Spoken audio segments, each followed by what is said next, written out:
सभी सम्मानित सदस्य और जिनके दर्शन करने के लिए हमारे यहाँ कहते हैं कि मंदिर के अंदर भगवान बैठता है और 5 पंचों के अंदर भी पंच परमेश्वर। तो मेरे सामने बैठे हुए गुजर समाज के पंच पटेल 36 कौम के, क्योंकि देवनारायण भगवान सर्व समाज के आराध्य देव, जिन्होंने इस धरती पे आके त्याग तपस्या और बलिदान की गाथा लिखी, ऐसे हमारे आराध्य देव की इस भव्य शोभा यात्रा के अंदर आए हुए सभी मेरे पिता तुल्य बड़े बुजुर्ग, नौजवान साथी, सभी देव भक्तों, माताओं बहनों, जो आपने आज भव्य कार्यक्रम किया, उस भव्य कार्यक्रम के लिए, शोभा यात्रा के लिए मैं दिल से आपको बधाई देना चाहता हूं। और उससे बड़ी बधाई इस बात के लिए यहाँ के समाज के नेताओं को कि आपने इतनी बहुमूल्य जगह पर बरसों पुराने भगवान देवनारायण के स्थान को जागृत करके यहाँ पर जो इतनी बड़ी रचना खड़ी करी है, ये भगवान देवनारायण के आशीर्वाद और आपकी मेहनत के बिना सपना साकार नहीं हो सकता था। इसके लिए कोटा के सभी लोग और सभी देव भक्त आप बधाई के पात्र हैं। आज हम आपके बीच में आए हैं,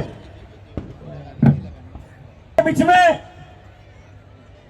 इस कोटा की धरती के ऊपर, इस हाड़ौती की धरा के ऊपर धीरज गुजर आपको इस बात का विश्वास दिलाने के लिए आया है कि मैं नेता नहीं, आपका भाई और आपका बेटा बन के आपके साथ खड़ा होने के लिए आया हूं।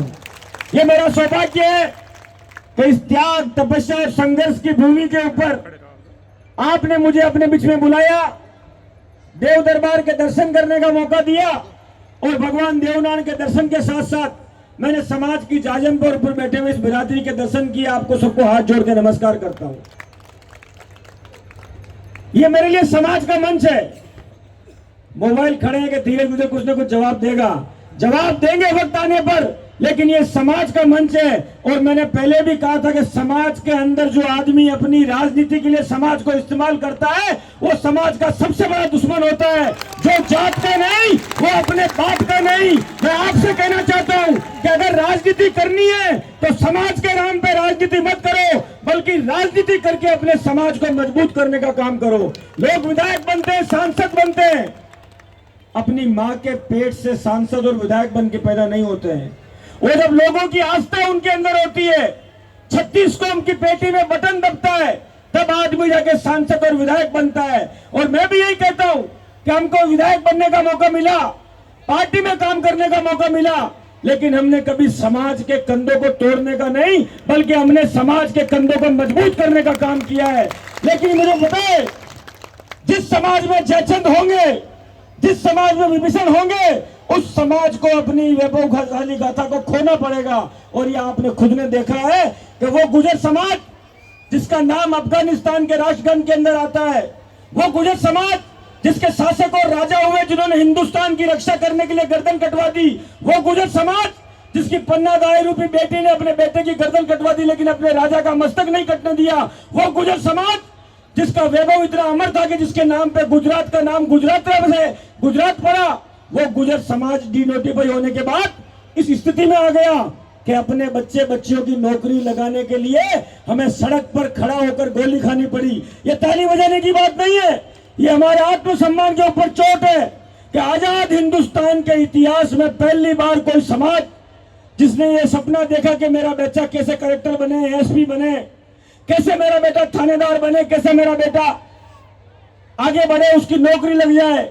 मांगा क्या हमने? सिर्फ आज भी विधानसभा में जब धीरज गुजर विधायक था, उस विधानसभा की साइड को खोल के सुनना कि राजस्थान के मुख्यमंत्री के सामने धीरज गुजर ने छाती ठोक के कहा था कि गुजर आरक्षण की भीख नहीं मांग रहे, बल्कि गुजर अपनी गर्दन कटाने को तैयार है, क्योंकि वो अपने बच्चे बच्ची की नौकरी लगने की बात करता है। आज तो कई नेता तैयार हो जाएंगे कि हम लोग गुजर समाज के नेता हैं, कई लोग खड़े हो जाएंगे कि हम आपके समाज के विधायक सांसद बन गए।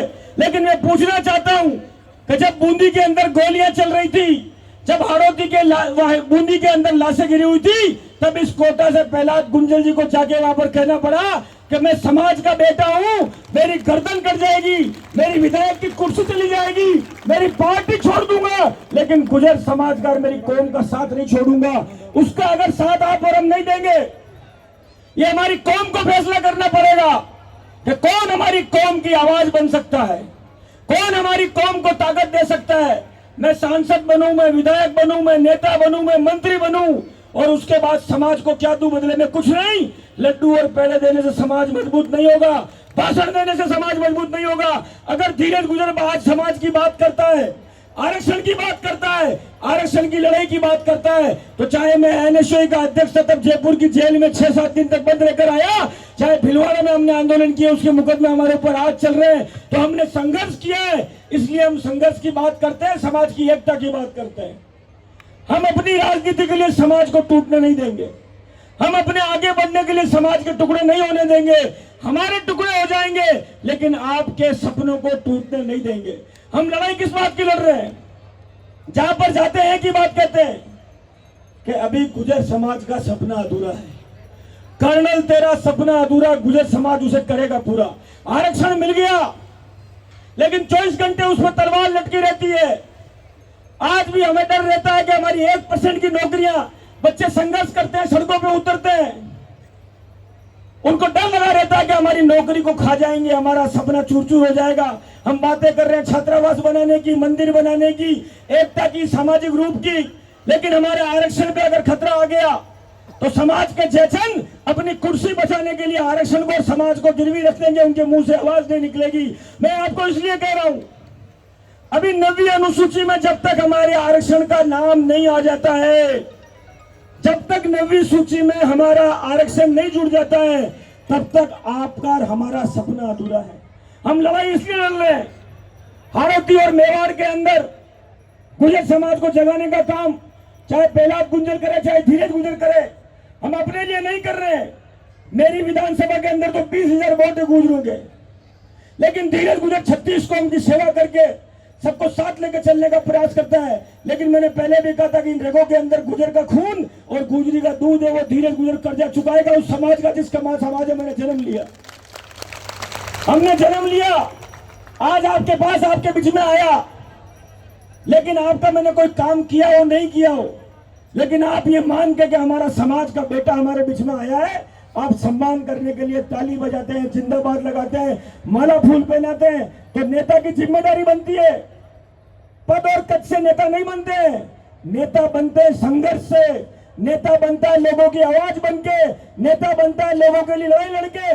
नेता गुलामी की जंजीर तोड़ने के लिए पैदा होता है, लेकिन नेता गुलामी की जंजीर को अपने गले में डालने के लिए पैदा होता है। आप समाज के लोग बैठे हो, हम आपको विश्वास दिलाते हैं कि हमारी राजनीति के लिए कभी आपको राजनीतिक हथियार ना तो बनाएंगे और ना किसी का राजनीतिक हथियार आपको बनने देंगे। हम आपको ताकत देना चाहते हैं। आपके बच्चे बच्ची कैसे नौकरी लगे, आपके सपने कैसे साकार हो, आपके जीवन में कैसे और उन्नति आए। जिस समाज के नाम पे एक पूरे राज्य का नाम था, कैसे वो समाज वापस हिंदुस्तान के अंदर अपनी पताका फहराए, वो हमारा सपना है। और उस सपने को पूरा करने के लिए आपका आशीर्वाद और साथ चाहिए। हम खून के घूंट पी लेंगे, लेकिन जो लोग समाज को तोड़ने की साजिश करेंगे, उनको जवाब यहाँ पर नहीं देंगे, सड़कों पर देंगे। मेरा नाम धीरज गुजर है और मैंने कई चांदनी रातों को अंधकार के अंदर बदलते हुए देखा है। वक्त आने दो, अच्छी अच्छी चांदनी रातें अंधकार के अंदर बदल जाएगी, लेकिन उसके अंदर एक रोशनी गुजर जाएगी, और वो जो रोशनी कर जाएगी वो गुजर समाज की एकता की रोशनी होगी, गुजर समाज के प्रेम की रोशनी होगी, गुजर समाज के प्यार की रोशनी होगी। मैं ये बात इसलिए नहीं कह रहा हूं कि मुझे इस समाज के लोगों को जगाना है, मैं ये बात इसलिए कह रहा हूं, कल हम इस धरती पर रह ना रहे, आज कर्नल किरोड़ी बैसला जी हमारे और आपके बीच में नहीं है, राजेश पायलट जी जिनके नाम पे हमारे हाथों की जब नाम लेते हैं राजेश पायलट और कर्नल किरोड़ी बैसला का, तो जिसका खून साफ है और सच्चा है उसके रोए खड़े हो जाते हैं। क्योंकि एक ने हमें राजनीति का सपना दिखाया और दूसरे ने हमें एकता का पाठ पढ़ाया।